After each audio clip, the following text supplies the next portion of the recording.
ಎಲ್ಲರಿಗೂ ನಮಸ್ಕಾರ. ನಾವು ಇವತ್ತು ವೃತ್ತಪಾಠಕ್ಕೆ ಸಂಬಂಧಪಟ್ಟ ಕೆಲವು ಲೆಕ್ಕಗಳನ್ನು ಮಾಡಲಿಕ್ಕಿದ್ದೇವೆ. ಅದಕ್ಕೂ ಮುಂಚೆ ಕಳೆದ ತರಗತಿಯಲ್ಲಿ ಕಲಿತಂತಹ ಕೆಲವು ಆಶಯಗಳನ್ನು ನಾವು ಈಗ ನೆನಪು ಮಾಡಿಕೊಳ್ಳೋಣ.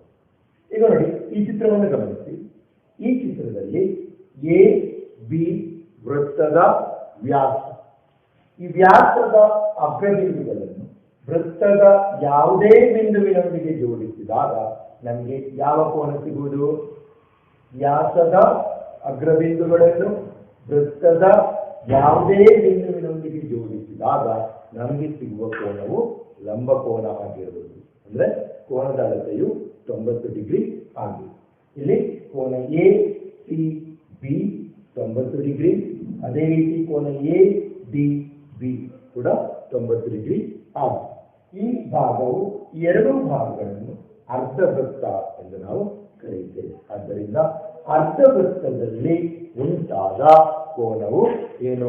ಲಂಬಕೋನ ಆಗಿರುವುದು, ಅಥವಾ ಕೋನದ ಅಳತೆಯು 90 ಡಿಗ್ರಿ ಆಗಿದೆ. ಈಗ ಇಲ್ಲಿ ಎರಡನೇ ಚಿತ್ರವನ್ನು ಗಮನಿಸಿ. ಈ ಚಿತ್ರದಲ್ಲಿ ಪಿ ಮತ್ತು ಕ್ಯೂಗಳು ವೃತ್ತದಲ್ಲಿರುವ ಎರಡು ಬಿಂದುಗಳು. ಈ ಪಿ ಮತ್ತು ಕ್ಯೂ ಎರಡು ಬಿಂದುಗಳು ವೃತ್ತವನ್ನು ಎರಡು ಚಾಪಗಳಾಗಿ ವಿಭಜಿಸುವುದು.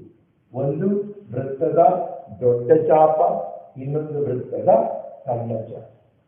ಕೋನ ಪಿ ಒ ಕ್ಯೂ ಇದು ವೃತ್ತದ ಸಣ್ಣ ಚಾಪದ ಕೇಂದ್ರೀಯ ಕೋನ. ಸರಿಯಾ? ಈ ಉದಾಹರಣೆಗೆ ಕೋನ ಪಿ ಒ ಕ್ಯೂ ಸಮ 120 ಡಿಗ್ರಿ. ಕೋನ ಪಿ ಒ ಕ್ಯೂ 120 ಡಿಗ್ರಿ ಆದರೆ ಕೋನ ಪಿ ಎ ಕ್ಯೂ ಎಷ್ಟಾಗಿರುವುದು? ಕೋನ ಪಿ ಒ ಕ್ಯೂ 120 ಡಿಗ್ರಿ ಆದರೆ ಕೋನ ಪಿ ಎ ಕ್ಯೂವಿನ ಅಳತೆ ಎಷ್ಟು? 60 ಡಿಗ್ರಿ ಆಗಿರುವುದು ಅಲ್ವಾ? ಈ ಕೋನದ ಅಳತೆ 60 ಡಿಗ್ರಿ ಆಗಿರುವುದು. ಯಾವ ಆಶಯವನ್ನು ಉಪಯೋಗಿಸಿಕೊಂಡು ಕೋನ ಪಿ ಎ ಕ್ಯೂ 60 ಡಿಗ್ರಿ ಬಂದದ್ದು? ಒಂದು ಚಾಪದ ಕೇಂದ್ರದಲ್ಲಿ ಉಂಟು ಮಾಡುವ ಕೋನದ ಅರ್ಧದಷ್ಟಾಗಿರುವುದು ಮರು ಚಾಪದಲ್ಲಿ ಉಂಟಾದ ಕೋನ. ಕೋನ ಪಿ ಎ ಕ್ಯೂ ಈ ಚಾಪದ ಮರು ಚಾಪದಲ್ಲಿ ಉಂಟಾದ ಕೋನ. ಒಂದು ವೃತ್ತದ ಮರು ಚಾಪದಲ್ಲಿ ಉಂಟಾದ ಕೋನವು ಕೇಂದ್ರದಲ್ಲಿ ಉಂಟಾದ ಕೋನದ ಅರ್ಧದಷ್ಟಾಗಿರುವುದು. ಸರಿಯಾ? ಈಗ ಪಿ ಎ ಕ್ಯೂ 60 ಡಿಗ್ರಿ ಆದರೆ ಕೋನ ಪಿ ಬಿ ಕ್ಯೂ ಈ ಕೋನದ ಅಳತೆ ಎಷ್ಟಾಗಿರುವುದು? ಕೋನ ಪಿ ಬಿ ಕ್ಯೂ ಎಷ್ಟು? ಕೋನ ಪಿ ಬಿ ಕ್ಯೂ ಕೂಡ 60 ಡಿಗ್ರಿ. ಯಾಕೆ 60 ಡಿಗ್ರಿ? ಒಂದು ಚಾಪದ ಮರು ಚಾಪದಲ್ಲಿ ಉಂಟಾದ ಕೋನಗಳೆಲ್ಲವೂ ಸಮಾನ. ಒಂದು ಚಾಪದ ಮರು ಚಾಪದಲ್ಲಿ ಉಂಟಾದ ಕೋನಗಳೆಲ್ಲವೂ ಸಮಾನ. ಸರಿಯಾ? ಇನ್ನು ಈ ಮೂರನೇ ಚಿತ್ರವನ್ನು ಗಮನಿಸಿ. ಈ ಚಿತ್ರದಲ್ಲಿ ಪಿ ಮತ್ತು ಕ್ಯೂಗಳು ವೃತ್ತದಲ್ಲಿರುವ ಎರಡು ಬಿಂದುಗಳು. ಈ ಎರಡು ಬಿಂದುಗಳು ವೃತ್ತವನ್ನು ಎರಡು ಚಾಪಗಳಾಗಿ ವಿಭಜಿಸಿ. ಈಗ ಉದಾಹರಣೆಗೆ ಇಲ್ಲಿ ಕೋನ ಪಿ ಒ ಕ್ಯೂ ನಾನು 140 ಡಿಗ್ರಿ ಬರೆಯುತ್ತೇನೆ. ಕೋನ ಪಿ ಒ ಕ್ಯೂ ಸಮ 140 ಡಿಗ್ರಿ. ಕೋನ ಪಿ ಒ ಕ್ಯೂ ಚಾಪ ಪಿ ಬಿ ಕ್ಯೂನ ಕೇಂದ್ರೀಯ ಕೋನ. ಸರಿಯಾ? ಹಾಗಾದ್ರೆ ಕೋನ ಪಿ ಎ ಕ್ಯೂ ಎಷ್ಟು? ಕೋನ ಪಿ ಒ ಕ್ಯೂ 140 ಡಿಗ್ರಿ ಆದರೆ ಕೋನ ಪಿ ಎ ಕ್ಯೂವಿನ ಅಳತೆ ಎಷ್ಟು? ಅದು 70 ಡಿಗ್ರಿ ಆಗುವುದು ಅಲ್ವಾ? ಈ ಕೋನದ ಅಳತೆಯು 70 ಡಿಗ್ರಿ. ಇನ್ನು ಚಿತ್ರವನ್ನು ಸರಿಯಾಗಿ ಗಮನಿಸಿ. ಈ ಚಿತ್ರದಲ್ಲಿ ಕೋನ ಪಿ ಎ ಕ್ಯೂ ಮತ್ತು ಕೋನ ಪಿ ಬಿ ಕ್ಯೂ ಈ ಎರಡೂ ಕೋನಗಳೊಳಗಿರುವ ಸಂಬಂಧವೇನು? ಕೋನ ಪಿ ಎ ಕ್ಯೂವಿನ ಅಳತೆ 70 ಡಿಗ್ರಿ ಆದರೆ ಕೋನ ಪಿ ಬಿ ಕ್ಯೂವಿನ ಅಳತೆ ಎಷ್ಟಾಗಿರುವುದು? ಚಾಪ ಮತ್ತು ಮರುಚಾಪದಲ್ಲಿ ಉಂಟಾದ ಕೋನಗಳ ಮೊತ್ತ 180 ಡಿಗ್ರಿ ಆಗಿರುವುದು ಎಂಬುದನ್ನು ನೀವು ಈಗಾಗಲೇ ಕಲಿತಿದ್ದೀರಿ. ಅಂದ್ರೆ ಈ ಎರಡೂ ಕೋನಗಳನ್ನು ಕೂಡಿಸುವಾಗ ನಮಗೆ ಎಷ್ಟು ಬರಬೇಕು? 180 ಡಿಗ್ರಿ. ಕೋನ ಪಿ ಎ ಕ್ಯೂ 70 ಡಿಗ್ರಿ ಆದರೆ ಕೋನ ಪಿ ಬಿ ಕ್ಯೂ ಎಷ್ಟು? ಕೋನ ಪಿ ಬಿ ಕ್ಯೂ ಎಷ್ಟು? 110 ಡಿಗ್ರಿ. ಅಂದ್ರೆ ಕೋನ ಪಿ ಎ ಕ್ಯೂ ಪ್ಲಸ್ ಕೋನ ಪಿ ಬಿ ಕ್ಯೂ ಸಮ 180 ಡಿಗ್ರಿ. ನಾವು ಈ ಆಸನಗಳನ್ನು ಉಪಯೋಗಿಸಿಕೊಂಡು ಕೆಲವೊಂದು ಲೆಕ್ಕಗಳನ್ನು ಮಾಡೋಣ.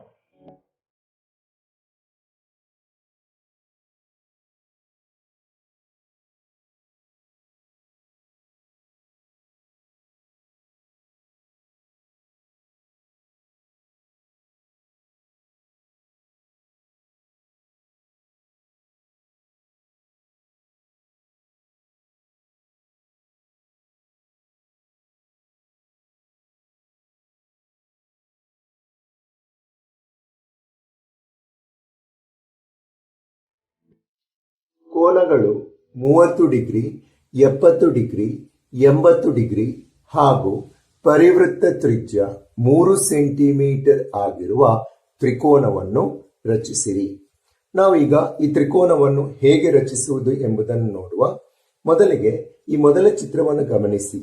ಈ ಚಿತ್ರದಲ್ಲಿ ಒಂದು ತ್ರಿಕೋನದ 3 ಶಿರಗಳು ಎ ಬಿ ಸಿ, ಈ 3 ಶಿರಗಳು ವೃತ್ತದಲ್ಲಿರುವುದರಿಂದ ಈ ವೃತ್ತವನ್ನು ಪರಿವೃತ್ತ ಎಂದು ಕರೆಯುತ್ತೇವೆ. ಒಂದು ತ್ರಿಕೋನದ 3 ಭುಜಗಳು ಪರಿವೃತ್ತದ ಜಾಗಳಾಗಿವೆ. ಅದೇ ರೀತಿಯಲ್ಲಿ ಈ ಎರಡನೇ ಚಿತ್ರವನ್ನು ಗಮನಿಸಿ. ಈ ಚಿತ್ರದಲ್ಲಿ ಪ್ರತಿಯೊಂದು ಭುಜವು ಪರಿವೃತ್ತ ಕೇಂದ್ರದಲ್ಲಿ ಉಂಟು ಮಾಡುವ ಕೋನದ ಅರ್ಧದಷ್ಟು ಆ ತ್ರಿಕೋನದ ಎದುರಿರುವ ಕೋನದ ಅಳತೆಯಾಗಿದೆ. ಇಲ್ಲಿ ಈ ವೃತ್ತದಲ್ಲಿ ಪರಿವೃತ್ತ ಕೇಂದ್ರದಲ್ಲಿ ಉಂಟು ಮಾಡುವ ಕೋನ ಯಾವುದು? ಎ ಒ ಬಿ, ಅದು ಎಕ್ಸ್ ಡಿಗ್ರಿ. ಈ ತ್ರಿಕೋನದ ಎದುರಿರುವ ಕೋನ ಎಷ್ಟಾಗಿರುವುದು? ಅರ್ಧ ಎಕ್ಸ್ ಡಿಗ್ರಿ. ನಾವು ಈ ಆಶಯವನ್ನು ಉಪಯೋಗಿಸಿಕೊಂಡು ಪರಿವೃತ್ತವನ್ನು ರಚಿಸುವ. ಮೊದಲು ನಾವು ವೃತ್ತವನ್ನು ರಚಿಸಬೇಕು. 3 ಸೆಂಟಿಮೀಟರ್ ತ್ರಿಜ್ಯವಿರುವ ಒಂದು ವೃತ್ತವನ್ನು ರಚಿಸಿರಿ.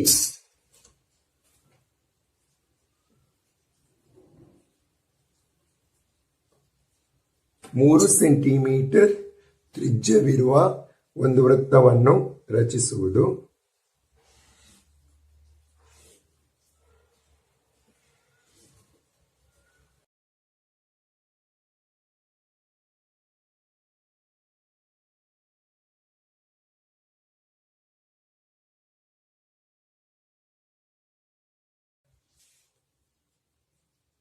ಇಲ್ಲಿ ತ್ರಿಜ್ಯ ಎಷ್ಟಾಗಿದೆ? 3 ಸೆಂಟಿಮೀಟರ್.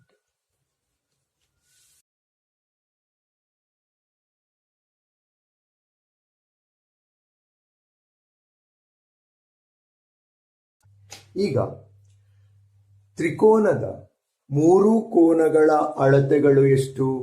30 ಡಿಗ್ರಿ, 70 ಡಿಗ್ರಿ ಮತ್ತು 80 ಡಿಗ್ರಿ ಆಗಿದೆ.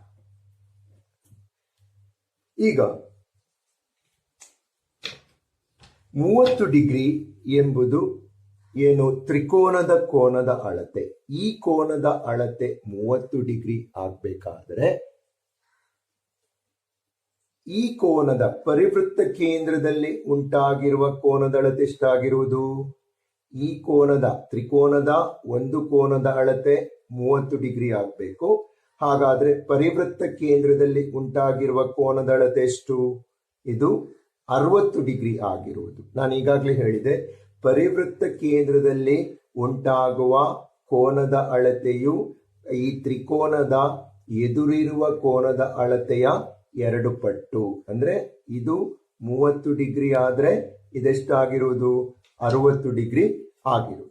ಈಗ ವೃತ್ತ ಕೇಂದ್ರದಲ್ಲಿ 60 ಡಿಗ್ರಿಯನ್ನು ರಚಿಸುವ ವೃತ್ತದ ಕೇಂದ್ರದಲ್ಲಿ ಕೋನದ ಅಳತೆ ಎಷ್ಟಾಗಿರ್ಬೇಕು? 60 ಡಿಗ್ರಿ ಆಗಿರ್ಬೇಕು. 60 ಡಿಗ್ರಿ ಕೋನದ ಅಳತೆಯನ್ನು ರಚಿಸುವುದಿಲ್ಲಿ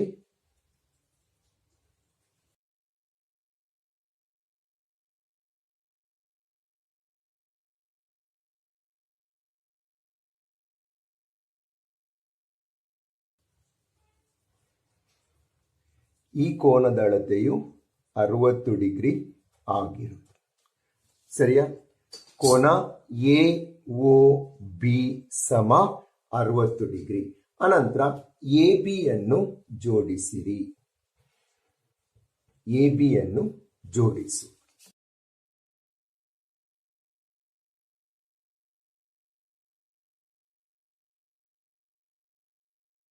ಈಗ ಈ ಭುಜ ಎ ಬಿಯ ಎದುರಿರುವ ಕೋನದ ಅಳತೆ ಎಷ್ಟಾಗಿರುವುದು?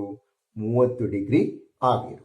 ಈಗ ಎದುರಿರುವ ಕೋನದ ಅಳತೆ 30 ಡಿಗ್ರಿ. ಇನ್ನು ನಾವು ಏನ್ ಮಾಡಬೇಕು? ಈ ಭುಜದ ಒಂದು ತುದಿಯಲ್ಲಿ 70 ಡಿಗ್ರಿ ಕೋನವನ್ನು ರಚಿಸಬೇಕು. ಎ ಬಿ ಭುಜದ ಒಂದು ತುದಿಯಲ್ಲಿ 70 ಡಿಗ್ರಿ ಕೋನವನ್ನು ರಚಿಸುವುದು.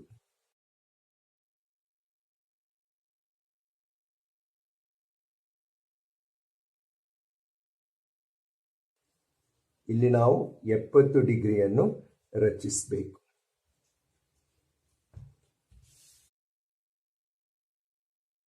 ಈ ಬಿಂದು ಸಿ ಆಗಿದೆ. ಕೋನ ಬಿ ಎ ಸಿ ಸಮ ಎಷ್ಟು? 70 ಡಿಗ್ರಿ. ಇನ್ನು ಸಿ ಬಿ ಯನ್ನು ಜೋಡಿಸಿರಿ.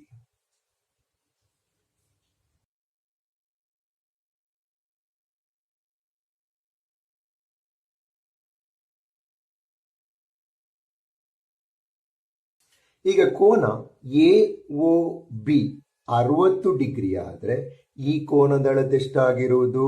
ಅದು 30 ಡಿಗ್ರಿ ಆಗಿರುವುದು. ಕೋನ ಬಿ ಎ ಸಿ 70 ಡಿಗ್ರಿ. ಕೋನ A C B 30 degree. 70 degree plus 30 degree ಎಷ್ಟು? 100 ಡಿಗ್ರಿ. ಹಾಗಾದ್ರೆ ಈ ಕೋನದ ಅಳತೆ ಎಷ್ಟಾಗಿರುವುದು? 80 ಡಿಗ್ರಿ ಆಗಿರುವುದು. ಈಗ ನಮ್ಗೆ ಏನಾಯ್ತು? ತ್ರಿಕೋನದ ಕೋನದ ಅಳತೆಯು 30 ಡಿಗ್ರಿ, 70 ಡಿಗ್ರಿ, 80 ಡಿಗ್ರಿ ಆಗಿರುವ ತ್ರಿಕೋನ ಸಿಕ್ಕಿತು. ಈ ವೃತ್ತವು ಪರಿವೃತ್ತ ಆಗಿರುವುದು. ನಿರ್ದಿಷ್ಟ ಕೋನಗಳು ಮತ್ತು ಪರಿವೃತ್ತ ತ್ರಿಜ್ಯವನ್ನು ಕೊಟ್ಟಾಗ ನಮ್ಗೇನ್ ಮಾಡಬಹುದು? ಪರಿವೃತ್ತವಿರುವ ತ್ರಿಕೋನವನ್ನು ರಚಿಸಬಹುದು. ಚಿತ್ರದಲ್ಲಿ ಓ ವೃತ್ತದ ಕೇಂದ್ರ, ಎ ಬಿ ಸಿಗಳು ವೃತ್ತದಲ್ಲಿರುವ 3 ಬಿಂದುಗಳು. ಅಲ್ಲಿ ಮೊದಲನೇ ಪ್ರಶ್ನೆ, ತ್ರಿಕೋನ ಎ ಬಿ ಸಿಯ 3 ಕೋನಗಳನ್ನು ಕಂಡುಹಿಡಿಯಿರಿ. ಎರಡನೇ ಪ್ರಶ್ನೆ, ತ್ರಿಕೋನ ಒ ಬಿ ಸಿಯ 3 ಕೋನಗಳನ್ನು ಕಂಡುಹಿಡಿಯಿರಿ. ಈಗ ನಾವು ಈ ಲೆಕ್ಕವನ್ನು ಹೇಗೆ ಮಾಡುವುದು ಎಂಬುದನ್ನು ಈಗ ನಾವು ನೋಡುವ. ನೋಡಿ, ಈ ಚಿತ್ರದಲ್ಲಿ ಓ ವೃತ್ತದ ಕೇಂದ್ರ, ಎ ಬಿ ಸಿಗಳು ವೃತ್ತದಲ್ಲಿರುವ 3 ಬಿಂದು. ಇಲ್ಲಿ ಈ ವೃತ್ತದಲ್ಲಿ ಪಿ ಎಂಬ ಬಿಂದುವನ್ನು ಗುರುತಿಸಿ. ಅನಂತರ ಪಿ ಎ ಮತ್ತು ಪಿ ಬಿ ಯನ್ನು ಜೋಡಿಸಿ.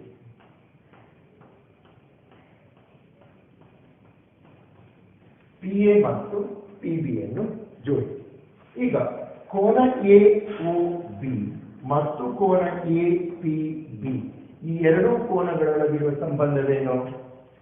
ಕೋನ ಎ ಒ ಬಿ ಮತ್ತು ಕೋನ ಎ ಪಿ ಬಿ ಗಳೊಳಗಿರುವ ಸಂಬಂಧವೇನು ಎಂಬುದನ್ನು ನೀವು ಈಗಾಗಲೇ ಕಲಿತಿದ್ದೀರಿ. ಅಂದ್ರೆ ಒಂದು ಚಾಪದ ಮರುಚಾಪದಲ್ಲಿ ಉಂಟಾದ ಕೋನವು ಏನು? ಕೇಂದ್ರದಲ್ಲಿ ಉಂಟಾದ ಕೋನದ ಅರ್ಧದಷ್ಟಾಗಿರುವುದು ಎಂಬುದನ್ನು ನೀವು ಈಗಾಗಲೇ ಕಲಿತಿದ್ದೀರಿ. ಈಗ ನೋಡಿ, ಕೋನ ಎ ಒ ಬಿ, ಕೋನ ಎ ಒ ಬಿ ಸಮ ಎಷ್ಟು? ಕೋನ ಎ ಒ ಬಿ ಯ ಅಳತೆ ಎಷ್ಟು? 40 ಡಿಗ್ರಿ ಪ್ಲಸ್ 70 ಡಿಗ್ರಿ ಸಮ ಎಷ್ಟು? 110 ಡಿಗ್ರಿ. ಇದು ಕೋನ ಎ ಒ ಬಿ ಯ ಅಳತೆ.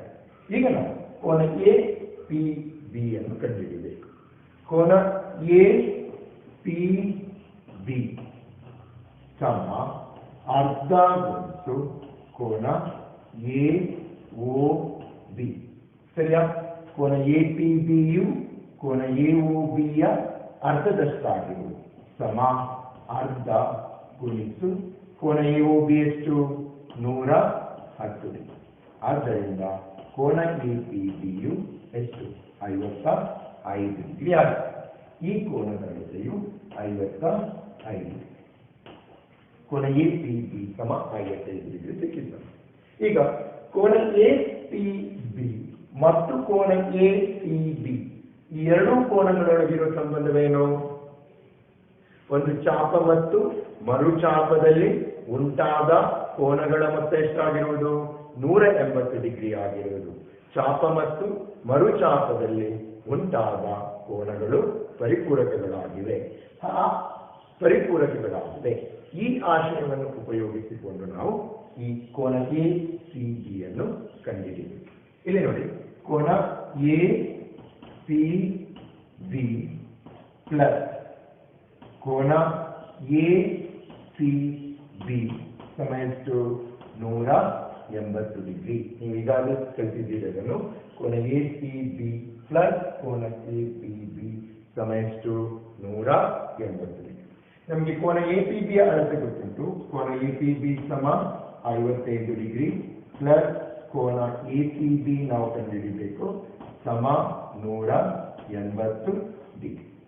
ಇಲ್ಲಿ ಕೋನ ಎ ಸಿ ಬಿ ಸಮ 180 degree minus 55 degree. 180 degree minus 55 degree ಎಷ್ಟು? 125. ಆದ್ದರಿಂದ ಕೋನ ಎ ಸಿ ಬಿ ಯ ಅಳತೆ 125. ಇಲ್ಲಿ ತ್ರಿಕೋನ ಎ ಬಿ ಸಿ ಯಲ್ಲಿ ಒಂದು ಕೋನದ ಅಳತೆ ಸಿಕ್ಕಿದೆ. ಇನ್ನು ಈ ಎರಡು ಕೋನಗಳ ಅಳತೆಯನ್ನು ಕಂಡುಹಿಡಿಯಬೇಕು. ಇಲ್ಲಿ ಕೋನ ಎ ಒ ಸಿ ಸರಿಯಾಗಿ ಗಮನಿಸಿ. ಕೋನ ಎ ಒ ಸಿ ಮತ್ತು ಕೋನ ಎ ಬಿ ಸಿ ಗಳೊಳಗಿರುವ ಸಂಬಂಧವೇನು? ಕೋನ ಎ ಒ ಸಿ ಮತ್ತು ಕೋನ ಎ ಬಿ ಸಿ.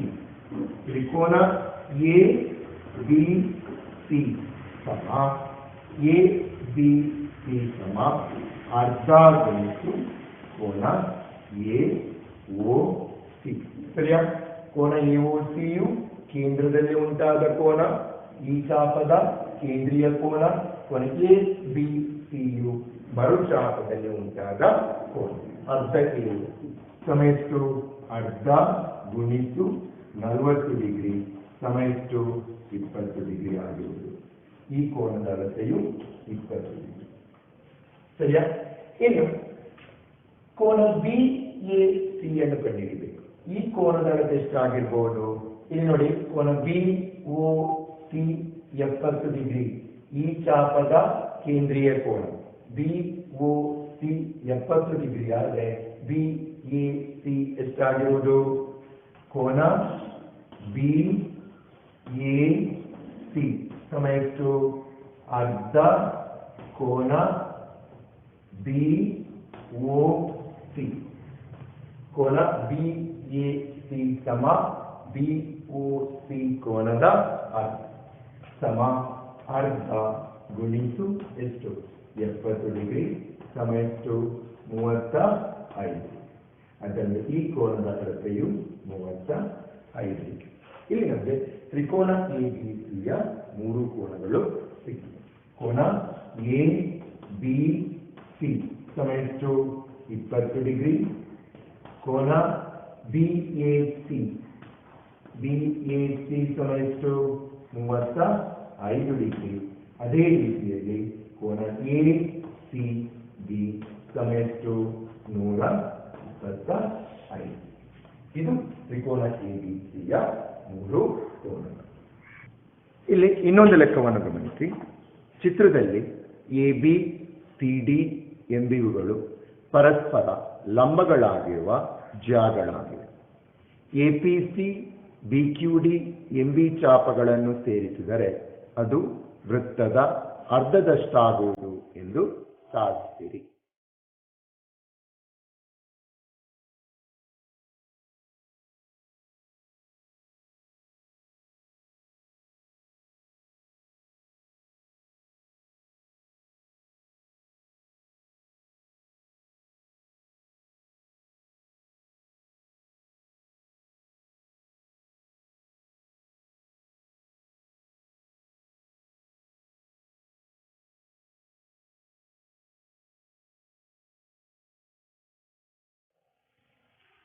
ಇಲ್ಲಿ ನೋಡಿ, ಈ ಚಿತ್ರವನ್ನು ಗಮನಿಸಿ.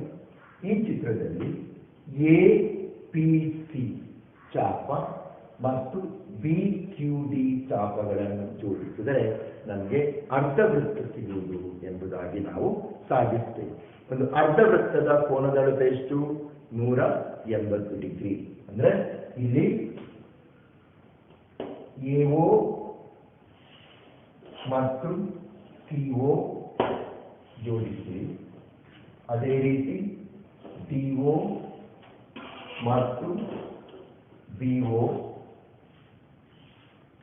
ಜೋಡಿಸುವುದು, ಅದೇ ರೀತಿ ಎಡಿಯನ್ನು ಜೋಡಿಸಿ.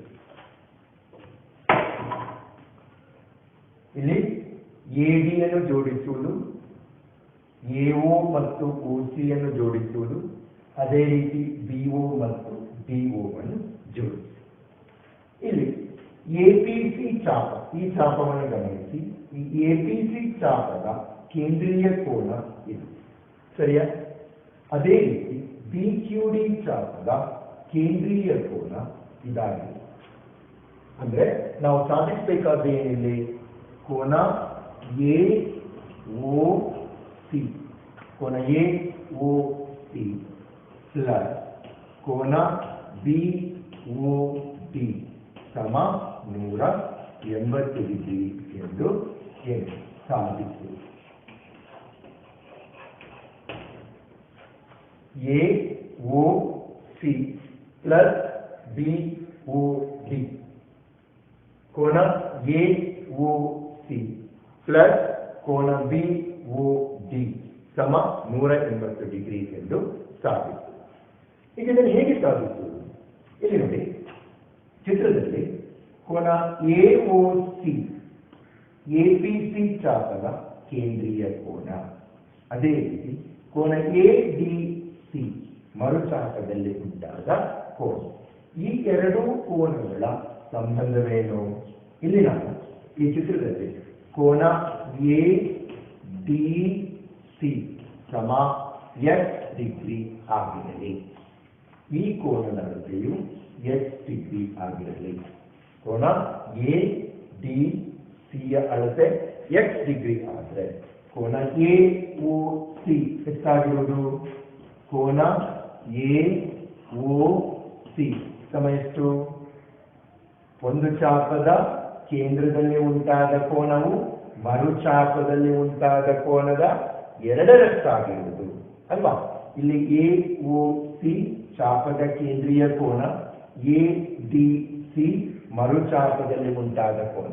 ಒಂದು ಚಾಪದ ಕೇಂದ್ರದಲ್ಲಿ ಉಂಟಾದ ಕೋನವು ಮರುಚಾಪದಲ್ಲಿ ಉಂಟಾದ ಕೋನದ 2ರಷ್ಟಾಗಿರುವುದು. ಅಂದ್ರೆ ಕೋನ ಎ ಓ ಸಿ ಸಮ 2 ಗುಣಿಸು ಕೋನ ಎ ಡಿ ಸಿ ಸಮ ಎಷ್ಟು? 2 X degree. A O C ಸಮ ನಮಗೆ ಎಷ್ಟು ಸಿಕ್ಕಿತು? 2 ಎಕ್ಸ್ ಡಿಗ್ರಿ ಸಿಕ್ಕಿತು.